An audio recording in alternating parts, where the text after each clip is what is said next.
नमस्कार, मैं हूं पवन त्यागी।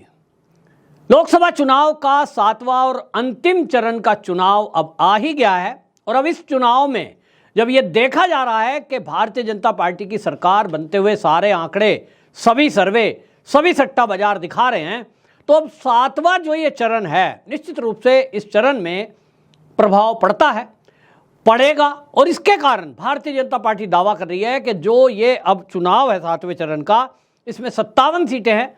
2019 की बात करें तो 2019 में एनडीए के पास इसमें से 30 सीटें थी। भारतीय जनता पार्टी अकेले 25 सीटें जीत पाई थी।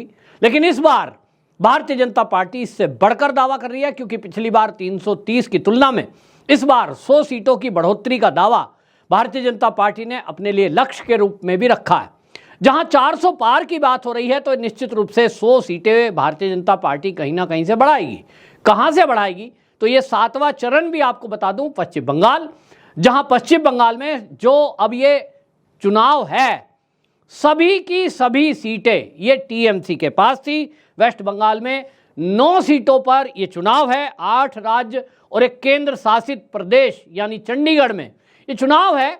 और इसमें आपको बताएं तो पंजाब की 13, उत्तर प्रदेश की 13, वेस्ट बंगाल की 9, बिहार की 8 और उड़ीसा की 6 सीटों पर चुनाव है। हिमाचल प्रदेश की 4, झारखंड की 3 और जैसा मैंने कहा चंडीगढ़ 1। यह कुल मिलाकर 57 सीट। मैं बात कर रहा था वेस्ट बंगाल की। 9 सीटों पर चुनाव है, 7वां चरण है। और मोदी जी ने कुछ ही घंटे पहले यह दावा किया कि हमारी सबसे ज्यादा अगर कहीं हम सफलता प्राप्त करेंगे वो है पश्चिम बंगाल। तो फिर ये कोई हवाई दावा नहीं है। भारतीय जनता पार्टी के कार्यकर्ताओं ने वहां जमीन पर उतरकर जिस तरह से मेहनत की है, उसमें अगर दावों की बात करें तो 9 की 9 सीट भारतीय जनता पार्टी जीतने जा रही है, ऐसा दावा किया जा रहा है।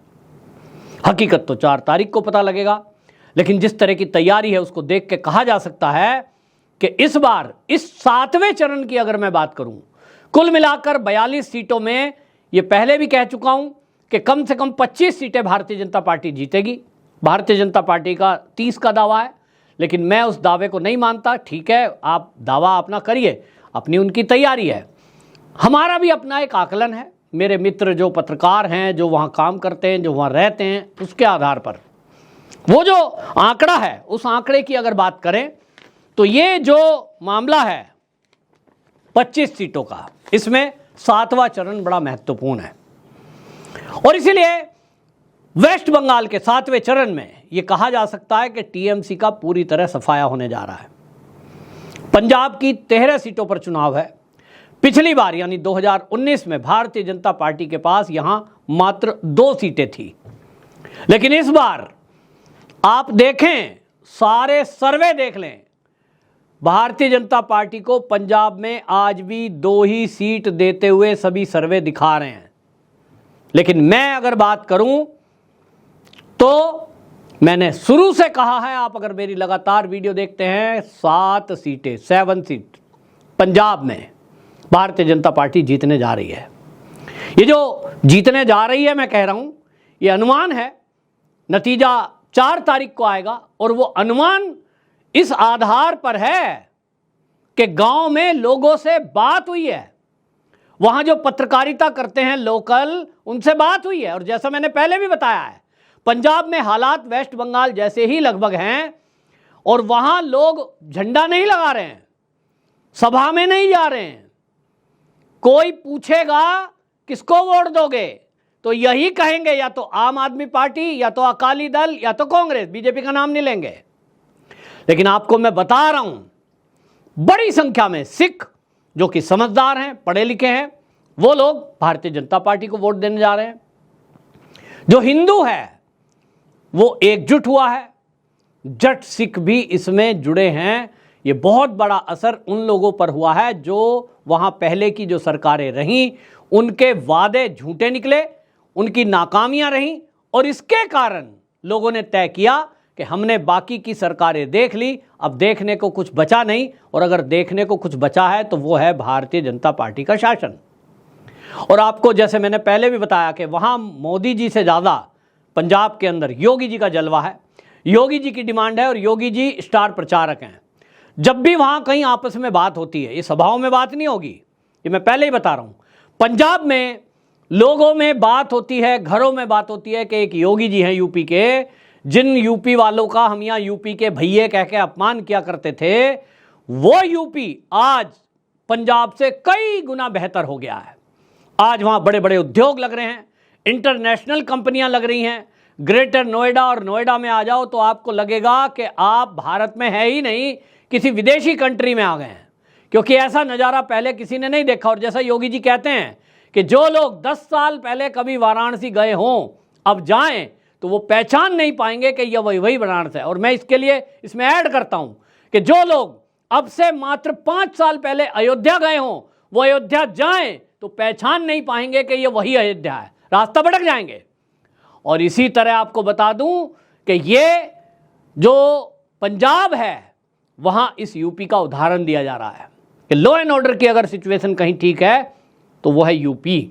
योगी जी ने जिस तरह से यूपी को सुधारा है, पंजाब के लोग कहते हैं पंजाब में भी इसी तरह के लॉ एंड ऑर्डर की आवश्यकता है और हमें एक योगी की आवश्यकता है। अब योगी जी तो यूपी छोड़कर पंजाब जाएंगे नहीं, तो वही वो कहते हैं भारतीय जनता पार्टी का कोई नेता ऐसा आ जाए जो यहाँ जो ड्रग में बच्चे डूब रहे हैं, घर बर्बाद हो रहे हैं, ज़मीनें बिक रही हैं, ज़मीनें बेच बेच कर विदेश चले जाते हैं, वहाँ ठगी का शिकार होते हैं, झाड़ू पोछा लगाकर गुजारा चलाते हैं, घर वापसी आते नहीं हैं। बहुत बुरा हाल है। उनको सपने दिखाए गए पहले की सरकारों द्वारा, तो उनको उम्मीद लगी कि नशा शायद ये सरकार ख़त्म करेगी, ये करेगी, लेकिन बढ़ोतरी होती चली गई। ऐसी ऐसी सरकारें आईं जिन्होंने एक बोतल के साथ एक बोतल शराब की फ्री की स्कीम चलाई, गली गली में ठेके खोल दिए, और इसलिए लोग दुखी हो गए कि भाई करें तो करें क्या। और इसलिए आपको बताया, जैसे मैंने 13 में से इस बार भारतीय जनता पार्टी 5 सीटों की बढ़ोतरी करने जा रही है। पिछली बार 2 थी, इस बार मेरी बात नोट कर लो, मिनिमम 5 मैक्सिमम 7 सीटें भारतीय जनता पार्टी को पंजाब में आने जा रही हैं। इसी तरह अगर मैं बात करूं, मैंने जैसे बताया बिहार में 8 सीटें, इस पर चुनाव है, तो वहाँ पिछला 2019 में 3 सीटें इन 8 में से जेडीयू के पास थी। अब इसमें जेडीयू क्या अचीव करेगा ये तो देखने की बात है, लेकिन जो अनुमान है वो अनुमान ये लगाया जा रहा है कि इस बार भी इस 8 में से 3 सीटें जरूर जेडीयू जीत सकता है। इसी तरह आपको बताएं, ओडिशा की अगर बात करें तो यहाँ पर ओडिशा में 6 सीटों पर चुनाव है। यहाँ बीजू जनता दल के पास इस 7वें फेज में से 4 सीटें थी, 6 में से 2 बीजेपी के पास थी, लेकिन इस बार मामला आप उल्टा देखेंगे। एक अनुमान है कि ये 6 की 6 सीटें भारतीय जनता पार्टी जीतने जा रही है। ये भारतीय जनता पार्टी के खाते में 6 सीटें बढ़ोतरी होंगी ओडिशा से। इसी तरह झारखंड की 3 सीटों पर चुनाव है। झारखंड मुक्ति मोर्चा, उसका यहाँ कब्जा था। इस बार उम्मीद की जा रही है कि इस 3 में से 1 सीट भारतीय जनता पार्टी को जा सकती है। मामला कड़ा है और इसीलिए यहाँ के बारे में ज़्यादा नहीं कहा जा सकता, लेकिन चंडीगढ़ की seat confirm Bharatiya Janata party जीतने जा रही है, ये अनुमान है हमारे पास। और इसी तरह उत्तर प्रदेश की 13 सीटों पर चुनाव है, जहाँ बहुजन समाज पार्टी का कब्जा था, लेकिन इस बार ये दिखाई दे रहा है कि इनमें से अधिकांश सीटें भारतीय जनता पार्टी जीत रही है। पिछली बार 62 का आंकड़ा भारतीय जनता पार्टी के पास उत्तर प्रदेश में से था।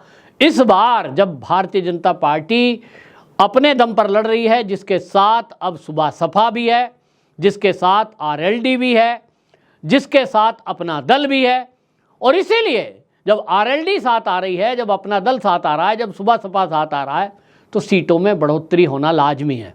और इसी के बेस पर मैं कहता हूं कि भारतीय जनता पार्टी उत्तर प्रदेश की 80 में से 75 सीटें जीतने जा रही है, जिसमें 7वें फेज की 13 सीट, वो 13 की 13 सीट भारतीय जनता पार्टी जीतने जा रही है। यहां पर मोदी जी का भी सीट का चुनाव है, वाराणसी।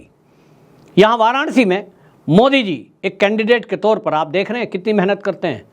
पूरे समय वो जाते हैं, ऐसा नहीं है कि प्रधानमंत्री बन गए तो बस अपने क्षेत्र में नहीं जाना है, लगातार वाराणसी में गए और उसका जो कायाकल्प हुआ है, माँ गंगा का आशीर्वाद और शंकर भगवान जी का आशीर्वाद, निश्चित रूप से जिस भावना से मोदी जी ने वहाँ परिश्रम किया है, उन्होंने कहा कि मुझे माँ गंगा की सेवा करनी है, तो सेवा उन्होंने की है, उसका परिणाम दिखाई देता है। आज गंगा के बढ़िया सुंदर घाट, बढ़िया सुंदर सब साज सज्जा के साथ आरती होना और लोगों का वहाँ पहुँचना, बाबा भोले की नगरी में जिस तरह से विकास के काम हुए हैं, कॉरिडोर बना है, ये आशीर्वाद तो भगवान का मोदी जी को मिलने ही जा रहा है। और 4 तारीख में उसका रिजल्ट आप भी देखेंगे, सबकी आंखें फटी रह जाएंगी कि किसी भक्त का जब भगवान से कनेक्शन होता है और वो निस्वार्थ भाव से यदि सेवा में जुड़ता है, वो सेवा का कोई भी काम आप ले लीजिए, उसका परिणाम परमात्मा आपको शुभ ही देते हैं। ये मोदी जी के जीवन से हम सबको सीखना चाहिए। आपकी क्या राय है, कमेंट बॉक्स में जरूर बताएं। वंदे मातरम।